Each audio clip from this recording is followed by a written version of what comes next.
Welcome back class. बेटा अब इस वीडियो में हमने जैसे लास्ट वीडियो में मोमेंटम कवर किया था, इस वीडियो में हम न्यूटन का सेकंड लॉ पढ़ेंगे। फर्स्ट लॉ हम प्रीवियस वीडियो लेक्चर्स में पढ़ चुके हैं।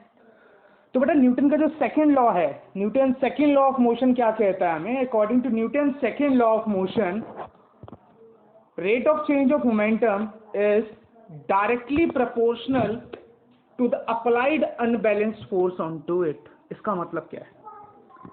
इसका मतलब क्या है समझते हैं कि भाई अगर कोई ऑब्जेक्ट है, सपोज करते हैं कि ऑब्जेक्ट है, ठीक है, ये कुछ वेलोसिटी से मूव कर रहा था, एम यू हमने मान लिया इसकी वेलोसिटी थी, ठीक है, सॉरी इसकी वेलोसिटी थी यू, इसका मास है एम, इसका मास क्या है? एम है। कुछ टाइम के बाद, कुछ समय टी के बाद क्या होता है, ये ऑब्जेक्ट यहाँ पहुँच गया। कहाँ पहुँच गया? यहाँ पे पहुँच गया। मास तो वही रहेगा, चेंज किस में आएगा? वेलोसिटी में चेंज आएगा। यू थी वेलोसिटी, अब कितनी होगी इसकी वेलोसिटी? वी हो गई। हमने सपोज करा, यहाँ पे हमने क्या सपोज करा कि एक ऑब्जेक्ट है, उसका मास एम है, उसकी इनिशियल वेलोसिटी यू है और उसकी फाइनल वेलोसिटी कुछ समय के बाद वी हो गई।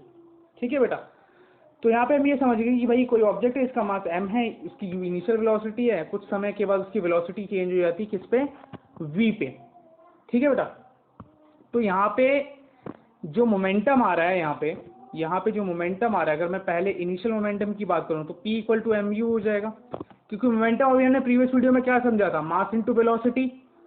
तो अभी वेलोसिटी क्या थी? u, मास तो m ही है, तो जो मोमेंटम p है वो किसके इक्वल हो जाएगा? mu के इक्वल हो जाएगा।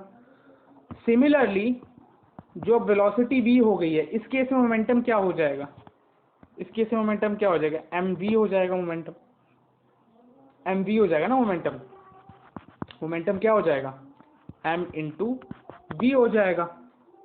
m इंटू वी हमारे यहाँ पे मोमेंटम हो गया। तो यहाँ पे हम समझ गए भाई कि ये मोमेंटम का हम केस समझ गए यहाँ पे। क्लियर? अब फर्दर चलते हैं। मोमेंटम हमें पता लग गया, तो इसमें जो लॉ है वो क्या कह रहा है हमें कि भाई जो rate of change of momentum है, जिस रेट से मोमेंटम चेंज हो रहा है, चेंज ऑफ मोमेंटम या rate of change of momentum क्या हो जाएगा? P V minus P U. Final minus initially होता है ना, फाइनल मोमेंटम को हमने इनिशियल मोमेंटम से माइनस कर दिया और टाइम से डिवाइड कर दिया, सॉरी। तो ये क्या आ गया हमारा? Rate of change of momentum आ गया। ठीक है, ये किसके प्रोपोर्शनल बताया उसमें? ये किसके प्रोपोर्शनल बताया?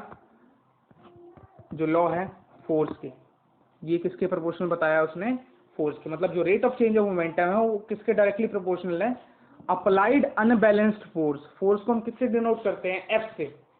ठीक है बेटा, तो यहाँ तक आपको ये चीज क्लियर हो गई होगी कि जो rate of change of momentum है, जो rate of change of momentum है वो किसके डायरेक्टली प्रोपोर्शनल है? अप्लाइड अनबैलेंस्ड फोर्स के। ठीक है बेटा, अब आगे चलते हैं, दोबारा से पहली स्लाइड पे चलते हैं। यहाँ पे हम तो पहली स्लाइड आ गई हमारे पास। तो बेटा इसमें क्या कह रहा है कि जो rate of change of momentum है वो किसके प्रोपोर्शनल है? डायरेक्टली किसके प्रोपोर्शनल है? Applied unbalance force. हमने समझा अनबैलेंस फोर्स और rate of change of momentum हमने देखा पीछे पहली स्लाइड में, प्रीवियस स्लाइड्स में। अब हमने क्या किया? लेट किया। जो चीज मैंने वहां पे आपको समझाई है वही चीज अब यहाँ पे लिखी हुई है कि भाई हमने लेट करा, एक ऑब्जेक्ट है, इसका मास क्या है? m है। ठीक है, जूम कर लेते हैं इसे थोड़ा। जिसका मास क्या है? m है। उसकी इनिशियल वेलोसिटी क्या है? u। उसकी इनिशियल वेलोसिटी क्या है? u और फाइनल वेलोसिटी क्या है? v। कुछ समय t के बाद उसकी फाइनल वेलोसिटी v हो जाती है। ठीक है, अब जो इनिशियल मोमेंटम है वो mv हो जाएगा, जो फाइनल मोमेंटम है वो mv हो जाएगा। यहां तक क्लियर हो गया होगा आप लोगों को। आगे देखते हैं बेटा, सेकंड स्लाइड। अब जो मैंने वही चीज लिखी है वो यहाँ पे दोबारा मेंशन कर रखी है कि जो लॉ कह रहा है वो क्या कह रहा है कि जो फोर्स है, जो अप्लाइड अनबैलेंस फोर्स है वो किसके डायरेक्टली प्रोपोर्शनल है? प्रोपोर्शनलिटी का साइन होता है बेटा, ये वाला जो साइन होता है प्रोपोर्शनलिटी का साइन होता है। ठीक है बेटा, ये वाला साइन।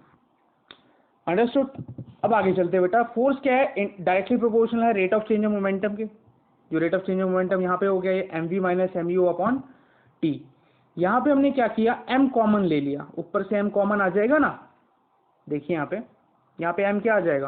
कॉमन आ जाएगा, तो m कॉमन ले लिया हमने, अंदर क्या बच गया v minus you upon T. अब v minus you upon T किसके इक्वल होता है, एक्सेलरेशन के, तो हमने यहाँ पे v minus you upon T की जगह क्या लिख दिया, a लिख दिया। अब f जो प्रोपोर्शनल है किसके, m इंटू ए के। अगर प्रोपोर्शनैलिटी का साइन जब भी हटेगा, बेटा एक चीज ध्यान रखना, जब भी प्रोपोर्शनैलिटी का साइन हटता है, जब भी प्रोपोर्शनैलिटी का साइन हटता है तो क्या आ जाता है बेटा, इक्वल टू का साइन आ जाता है। जैसे m इंटू ए था, ठीक है, तो जब प्रोपोर्शनैलिटी का साइन हटेगा तो क्या आ जाएगा, इक्वल का साइन आ जाएगा और एक कांस्टेंट टर्म आ जाएगी k, किसके साथ, इस केस में कांस्टेंट टर्म आ जाएगी क्या, k मल्टीप्लाई में, ठीक है, क्लियर। तो इधर क्या आ गई बेटा, कांस्टेंट टर्म आ गई k। अब इधर जो k की वैल्यू है वो क्या है, 1 के इक्वल है, ठीक है बेटा। जो यहाँ पे k की वैल्यू रहेगी वो क्या रहेगी, 1 के इक्वल रहेगी। तो जो फोर्स का फॉर्मूला आ जाएगा यहाँ पे वो क्या आ जाएगा, m इंटू ए के। तो बेटा second law of Newton, second law of motion से हमने क्या डिराइव किया, formula for force which is equal to mass into acceleration, clear. तो होप ये आपको यहाँ तक समझ में आ गया होगा। तो हमने क्या देखा बेटा कि जो फोर्स है वो डायरेक्टली प्रोपोर्शनल है किसके, rate of change of momentum के। यहाँ पे हमने फोर्स का फॉर्मूला निकाल लिया m into a, where k is constant of proportionality and its value is equal to 1, that's why f is equal to m into a, clear. तो यहाँ पे बेटा ये जो सेकेंड लॉ था न्यूटन का वो हमने यहाँ पे स्टडी कर लिया, ठीक है बेटा, ओके।